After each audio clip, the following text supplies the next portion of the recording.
Hello everyone and welcome to the extreme movie review of The Dark Knight Rises. Now in this review we'll have a spoiler-free section and later on we'll have a spoiler-filled section to review the entire movie. So without further ado, let's start the show.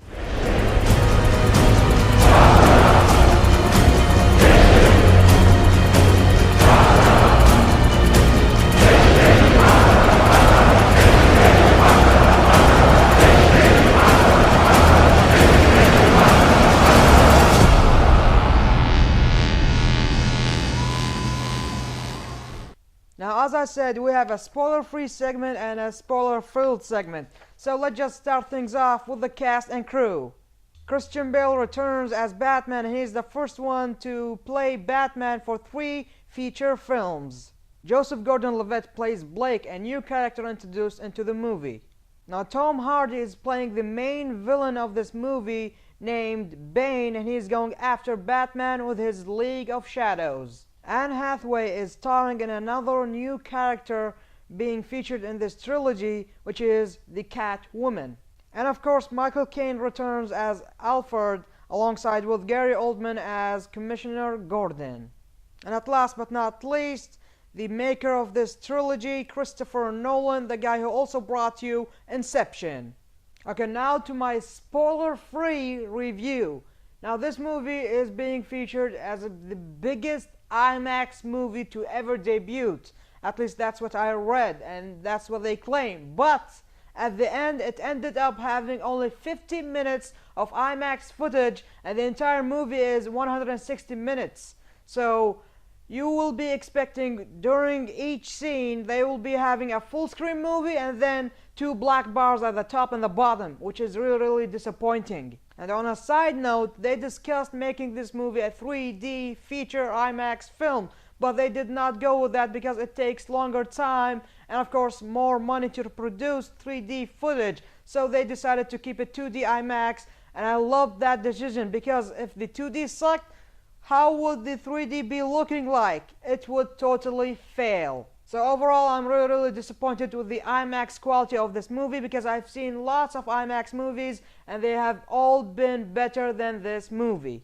Moving on, I enjoyed the background music through the entire 160 minutes run of this movie, and boy oh boy, it seems like Christopher Nolan knows how to pick the songs. I guess he's the guy who's doing it because back in Inception, I loved the background music and now I'm loving this background music and I can attach it all to Christopher Nolan, so boy, I was amazed with the background music. And of course I'm talking about background music now because that is not spoiling. Well, the only other thing I can talk about which will not spoil the movie is the job that both Joseph Gordon-Levitt and Tom Hardy did in this movie. Man oh man, Bane and Blake did a huge dramatic performances on their parts and I love their roles, and that's all I can say in this spoiler-free segment. And now all of you who haven't seen this movie and hate to have the entire movie spoiled for them, leave the movie right now. This is a warning to you. Click the X button right now, right in the corner up there or there, depending on your stupid browser. Leave this video right now! Did everyone leave yet? Okay, now that everyone have left the show, we can get to the spoiler-filled review segment of the show. Let's start things off with the opening scene, as Christopher Nolan used one of the amazing things that made Inception so awesome, which was manipulating with gravity and the aircraft when it was about to crash, when it was upside down, the gravity with Bane, Tom Hardy trying to manipulate gravity. That was so awesome. I love that feature. They brought it from Inception when they were dreaming and the whole world was upside down. They were walking on the roof.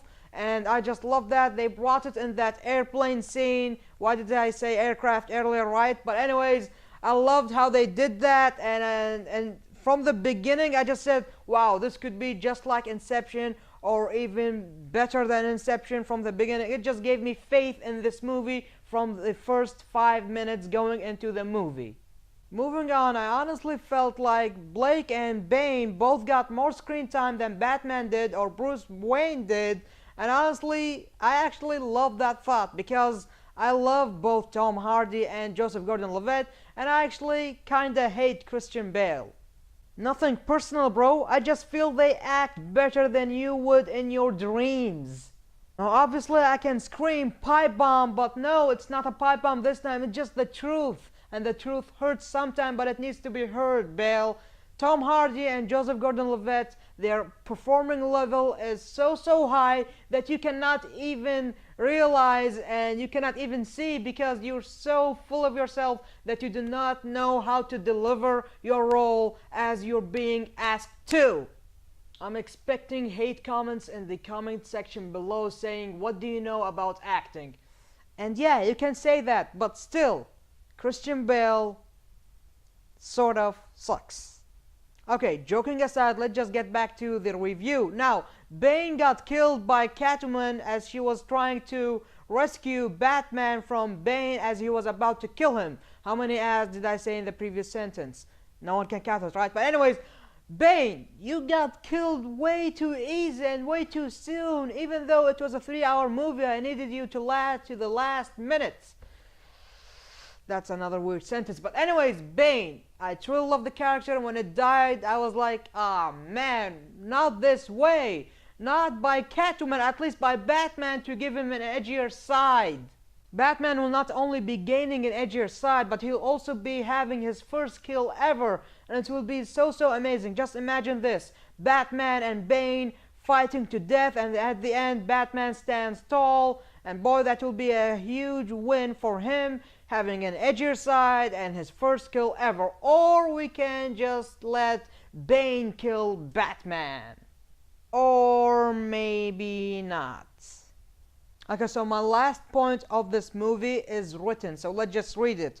160 minutes are too long for most people, and many people dislike seeing Wayne weak during the whole movie, and also being used less made people dislike the movie even more. Okay, I read that off the script because it is not my opinion, it is the people who have seen the movie who told me that, and they feel that way because it was truly too long. But to me, I loved it because 3 hours or even 4 hours would have been so great to me, because when I love something that much, I don't want it to end. And I guess we're gonna end this discussion with agree to disagree. Okay, now I'm going to skip the ending of the movie because I don't want it to interfere with the ratings. Well, with that being said, it's ratings time! The Internet Media Database gives it an 8.9, but yours truly gives it with the extreme rating a solid 8. Hey Jack, how dare you giving it an 8 out of 10 rating? The Dark Knight Rises is the best movie ever! Shut your pie hole, you trolling YouTube user who doesn't let me finish what I'm trying to say. I based my rating on 2 reasons. The first being that they promised us with the best IMAX experience to date. And what did they do? They shot 50 minutes of IMAX footage because they say that the camera was too noisy for the movie. And then they just kept switching from borders, full screen, borders, full screen. What the hell? Throughout the entire movie, my eyes were bitching. I know no one in the whole world cares, but I did. I couldn't focus. Is it bordered or is it full screen? No, it's both, and 50 minutes of that was full screen. It was bullshit. IMAX should have featured the crystal clear quality. It is a shame to the entire IMAX creators because it was totally made of crap. Now I look like I need an anger management therapist, but anyways, the second reason is why they chose Catwoman to kill Bane instead of Batman getting his hands dirty. But anyways, that is my second reason. Whether you like it or not, the rating stays. It is an 8.0 and it will not change no matter what you say in the comment section below. But feel free to leave whatever you like to say, even if it was hate, because I rise above hate. You say you rise above hate, but you keep hating on this movie and Christian Bale. Some guy you are. Would you please shut the hell up? Okay, now to the ending of the movie. Why does it feel like Inception, Nolan? Why?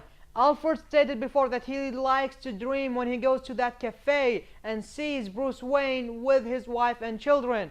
Why did you make it like Inception? Why did you Inception that up, huh?